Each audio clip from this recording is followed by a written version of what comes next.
Bien, bonjour. Aujourd'hui, je vais faire une vidéo pour expliquer un peu les interactions que Zotero a avec ses différents modules, extensions, d'autres additions qui permettent de bonifier l'outil. Ou en anglais, un peu ses plugins, en fait. Donc, j'appelle ça un peu Zotero et son environnement. L'idée, en fait, c'est d'être capable de situer Zotero avec tous ces différents morceaux qui sont disponibles puis qui peuvent vraiment bonifier un peu notre expérience de l'outil. Donc, on va essayer de clarifier certains éléments dans la vidéo. Donc, d'abord, en fait, qu'est-ce que c'est Zotero? C'est un logiciel de gestion bibliographique, mais pour moi, c'est quand même beaucoup plus que ça, dans la mesure où ça peut être un outil qui est pratique pour tout le monde, en fait. C'est un outil qui est libre, donc c'est pour ça qu'il y a beaucoup d'additions disponibles sur Internet, comme des modules supplémentaires ou des extensions. En ce moment, on travaille avec la version 5, mais il semble que cet été, il y aura le lancement de la version 6 qui va être disponible. Il n'y a pas de date encore, mais sachez que ça va être rapidement disponible dans quelques mois. En fait, c'est ça qui a été annoncé par la communauté Zotero. Donc, Zotero, à quoi ça sert? Ça sert à rassembler ces références dans un seul endroit. Puis ça, c'est vraiment pratique parce que ça évite de multiplier des paniers où on met des références ou d'utiliser les favoris de nos navigateurs qui deviennent pleins puis un peu pêle-mêle de plusieurs pages web qui nous intéressent. Donc, avec Zotero, en fait, on peut tout mettre au même endroit. Avec Zotero, on peut évidemment gérer nos références comme bon nous semble, c'est-à-dire on peut en ajouter comme avec la capture, les modifier pour que si, disons, la saisie elle a été mal faite, on peut les ajuster pour avoir une meilleure qualité des données. Puis, évidemment, les supprimer quand certaines ne sont plus pertinentes. Donc, et à ces références-là qu'on ajoute dans notre bibliothèque, eh bien, on peut ajouter des fichiers associés. Et ils peuvent être vraiment de plusieurs types, ces fichiers. Ça peut être des PDF, des captures d'écran, des vidéos, des notes qu'on prend sur les références. On peut mettre des images, puis des fichiers Word. En fait, c'est vraiment le spectre des ajouts est vraiment vaste. On peut mettre aussi des pièces jointes. Grâce à Zotero, en fait, bien sûr, on peut produire comme des citations dans un document, dans un fichier de traitement de texte, hein, que ce soit Word ou LibreOffice. C'est pleinement compatible avec ces deux types de logiciels de traitement de texte. Et ensuite, on peut générer une bibliographie en temps réel et régler ou qui est produite selon des normes vraiment comme très, très rigoureuses parce que Zotero détient ces programmations de styles différents, dont par exemple le APA 6, le APA 7 en fait. Il y a le style CAM aussi qui est disponible et une pléiade de styles supplémentaires. Zotero est pleinement compatible que vous soyez en Mac, en Windows ou en Linux. Donc, vraiment, ça peut être un logiciel qui s'installe partout. Et il y a beaucoup plus d'utilités que je n'énumérerai pas ici. Donc, on va comme maintenant regarder l'environnement de Zotero ou comment Zotero fonctionne avec les autres éléments qui peuvent le bonifier.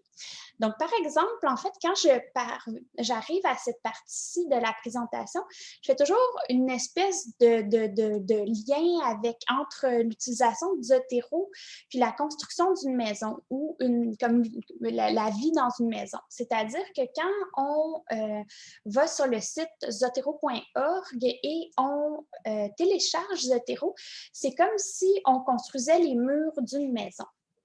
Donc, c'est comme un peu notre espace de vie à cet endroit-là, l'application Zotero.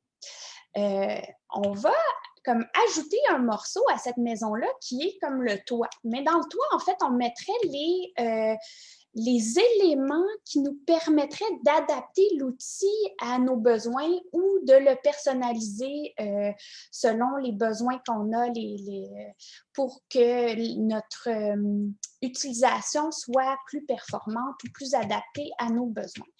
Et dans cette perspective-là, par exemple, Zotero vient avec un bassin de style bibliographique, peut-être entre 15 et 20. Et il y en a plusieurs qui sont un peu derrière dans un bassin plus vaste de l'outil. Puis il faut aller les chercher, ces styles-là. Donc, si vous cherchez, par exemple, le style UQAM, eh bien, il n'est pas dans le bassin des 15 styles disponibles comme à la base. Il faut aller le chercher pour qu'il soit dans notre bassin d'utilisation. Donc, on va aller chercher les styles qui nous sont nécessaires.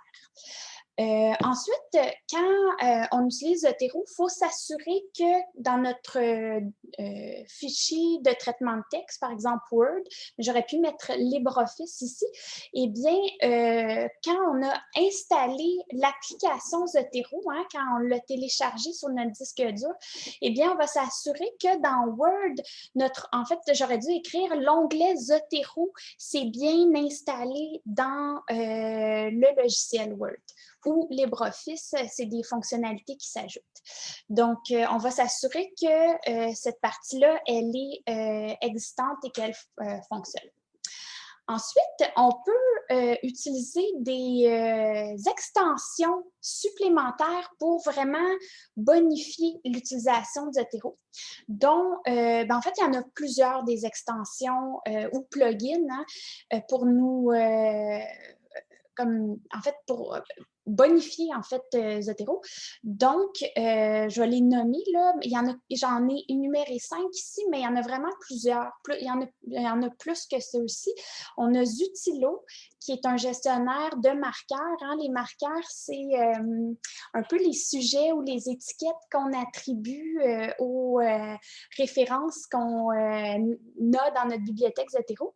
Ensuite, on peut ajouter Zotfile, qui est pour moi une des extensions les plus utiles quand on lit des documents comme des PDF qui sont rattachés à des références, puis on peut les annoter et extraire les annotations pour que ces notes-là soient greffées aux références. Ensuite, il y a des nouvelles extensions qui sont assez récentes, qui sont disponibles maintenant pour enrichir Zotero. Il y a l'extension Cite, il y a l'extension Cita ou en français, ils l'ont traduit par citation.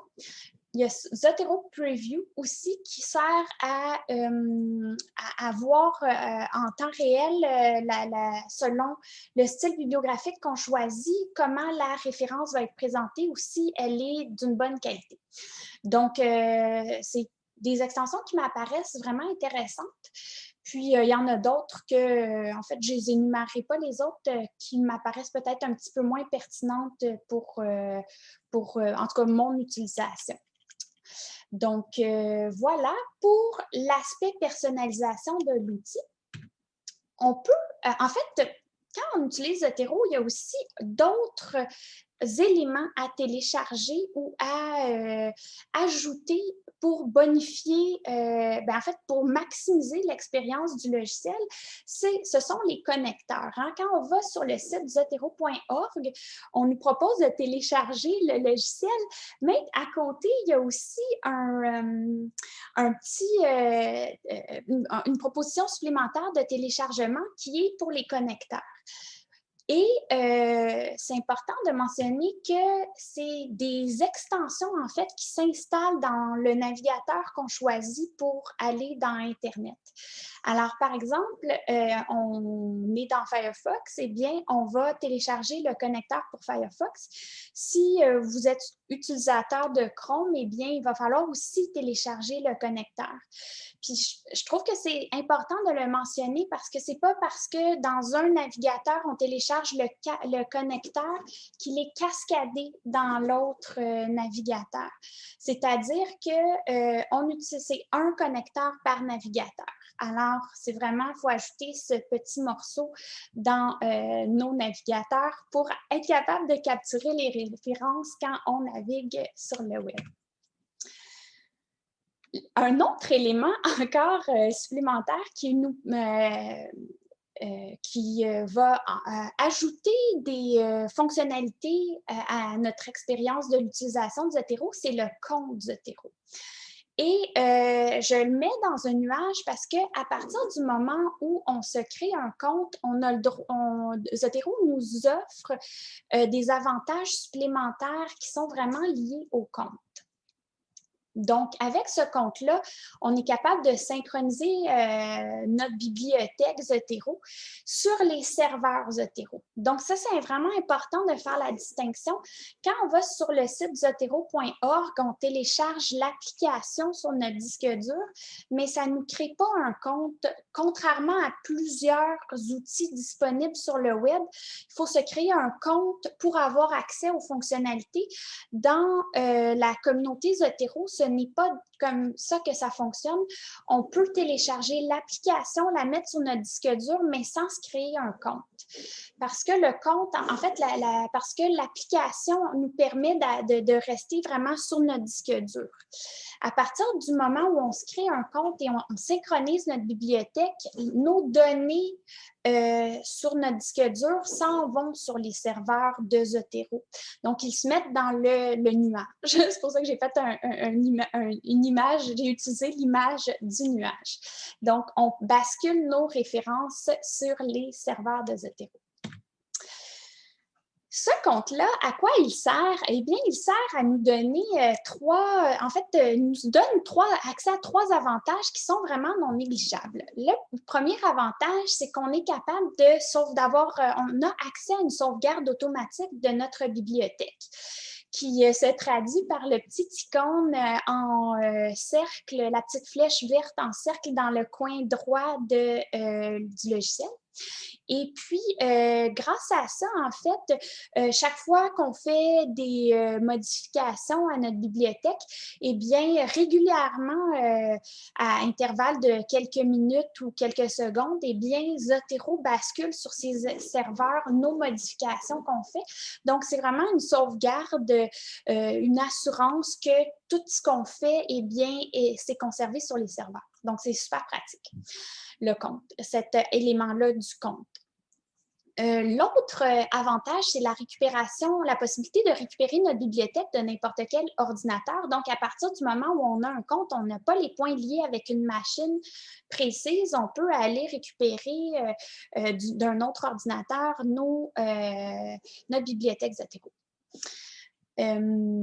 Le dernier avantage important, c'est les bibliothèques de groupe. En fait, grâce au compte Zotero, on a accès à la possibilité de se créer des groupes et de partager des références. Donc, si, en fait, on vous propose vous n'êtes pas utilisateur de Zotero, on vous propose de travailler avec des groupes, eh bien, vous, dans ce cas-là, vous n'aurez pas le choix non seulement de télécharger l'application, mais de vous créer aussi un compte. Dans ce cas-là, c'est vraiment important parce que ça ne vient pas de facto. Toutefois, il y a un désavantage important avec le compte Zotero, c'est que le compte gratuit qu'on télécharge en ligne, eh bien, il nous offre seulement 300 MB d'espace. Donc, c'est quand même pas énorme 300 MB, mais il faut savoir que les 300 MB, ce ne sont pas les références comme telles ou le data. Le data, c'est toute l'information qui est liée aux références. Et c'est vraiment le 300 MB est pris dans les pièces jointes. Donc, si en fait vous avez une bibliothèque sans pièces jointes, il n'y a pas de problème, le désavantage, vous ne l'expérimenterez pas. En réalité, il y a des façons de contourner ce problème, ce désavantage important, mais comme pas non plus comme trop, ben, qui n'est pas pour moi un frein à pas se créer un compte Zotero. Alors, j'en énumère 6 des solutions, mais il y en a certainement d'autres. En fait, moi, c'est celle que je propose, mais peut-être qu'il y a d'autres idées qui peuvent se valoir tout à fait. Mais la première, bien sûr, c'est comme si moi, je ne veux pas gérer un petit espace de 300 MB avec mes pièces jointes parce que moi, je veux tout mettre dans ma bibliothèque. Eh bien, ma solution, ça peut être de ne pas me créer de compte. Bon, c'est comme une solution comme une autre. La deuxième solution, ça serait de ne pas synchroniser ces PDF dans les options synchronisation de la bibliothèque Zotero. Donc, on peut décider de mettre nos PDF, mais de ne pas les synchroniser sur le serveur. Donc, dans ce cas-là, on n'a pas on n'a pas à gérer le problème des 300 MB. Ensuite, une autre solution qui est quand même pas mal, celle-ci, ça serait de mettre ces fichiers en pièces jointes et en utilisant le trombone. Puis, par exemple, de déposer ces pièces jointes-là sur un serveur comme OneDrive, puis de mettre l'URL dans le champ URL vers les pièces jointes. Donc, on a accès à nos pièces jointes, mais ils ne sont pas déposés sur les serveurs Zotero. Ça peut être une bonne option.